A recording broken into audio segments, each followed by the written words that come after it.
Now, when Trump's attack on Venezuela became public, one of the things that several observers immediately said was that this would somehow embolden China to go ahead and capture Taiwan, something China has only threatened to do so far for decades.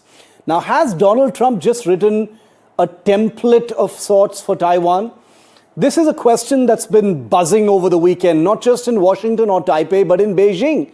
Trump's operation in Venezuela has shattered an old assumption that regime change, direct intervention, and the forceful removal of a hostile leader are no longer acceptable tools of statecraft. That's evaporated.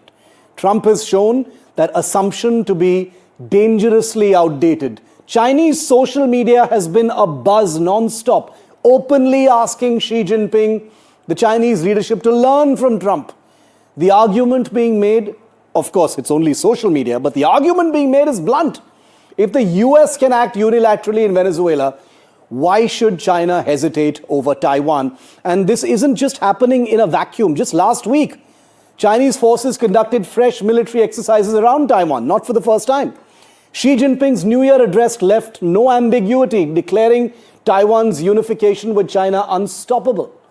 Trump's defenders will argue Venezuela and Taiwan are not comparable, legally, strategically, morally. And in some ways they're right, but Trump's defenders will also have to admit that the days of moral, legal, and strategic are somewhat gone, or at least they've changed dramatically. And China is the last country on earth that will act based solely on legal briefs. The only question now is, has Trump pulled a crucial lever that paves the way for the capture of another country, or for the Chinese capture of Taiwan? There's another layer to this. Venezuela's change is also an economic setback for Beijing. China was Venezuela's biggest oil buyer, propping up an allied regime thousands of miles from the Chinese mainland. That leverage is now gone. So yes, this may not trigger an immediate move on Taiwan, but it undeniably shifts the psychological terrain. A difficult, taboo action becomes somehow thinkable now for the Chinese leadership. The question is, can he and will he take Taiwan?